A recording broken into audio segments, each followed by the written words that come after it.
The laughter had already died when I found it. The cake, my son's birthday cake, lying face down in the trash behind the venue. Frosting smeared against the black plastic, the candles bent, the name I had carefully ordered written in chocolate reduced to sludge. And my sister, leaning against the counter, arms crossed, smirk sharp enough to cut. "He didn't deserve it anyway," she sneered, her voice dripping with disdain.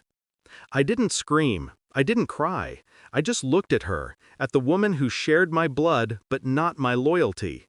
Then I turned, walked into the hall where my boy sat confused among half-empty chairs, and I took his hand. "We're leaving," I told him, steady, no tears. The room fell silent. I didn't bother explaining. I walked out. It wasn't always this way. Growing up, my sister was the golden one, the one who smiled sweetly at relatives, who wore her ambition like a crown. I was quieter, the shadow in her glow. Still, I defended her, believed in her, covered her mistakes when she stumbled. Family, I thought, was worth loyalty. But loyalty was never mutual with her. Small digs at first, jokes about my job, my parenting, my low standards. Then bigger things, her borrowing money, never returning it, turning friends against me with her sly whispers. I ignored it, swallowed it, convinced myself she'd grow out of her venom. Until that cake. That wasn't just sabotage, that was cruelty aimed at a child. My child. I could have shouted, confronted, let the family turn it into another drama. But rage is wasted when it's loud. True revenge requires silence, patience, precision. And I already knew her weak spot, her wedding. Months of planning, every ounce of her self-worth tied to that day.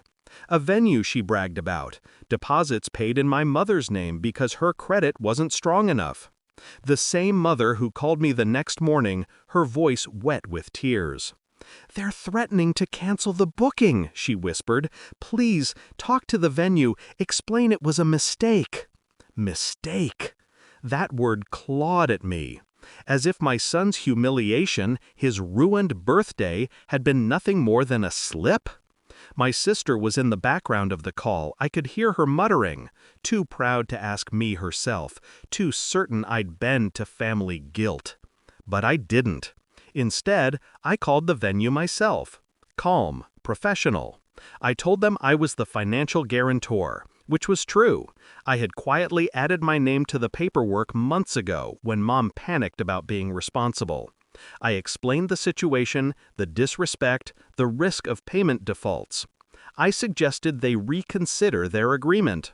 They did more than reconsider. They terminated. The fallout came quick. My phone lit up with messages, first from Mom, then from cousins, then finally from my sister.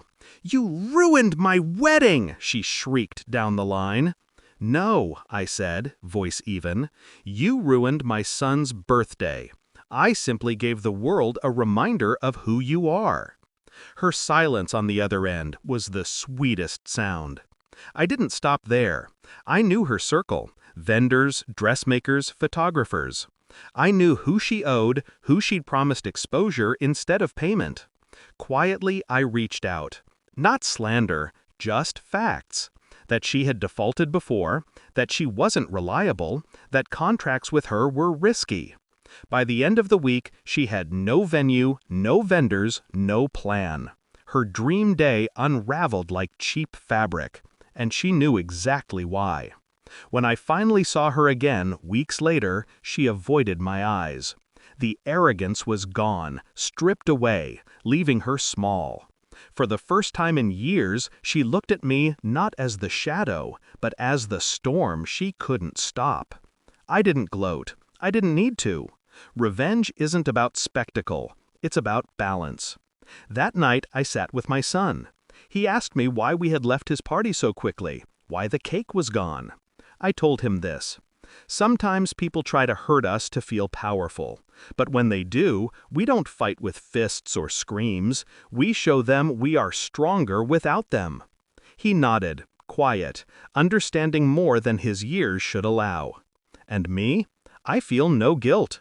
She wanted to see my child broken, to smear his happiness in trash. I wanted her to see her empire collapse.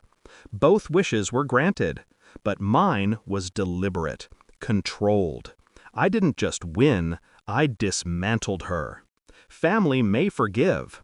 I won't. Not anymore.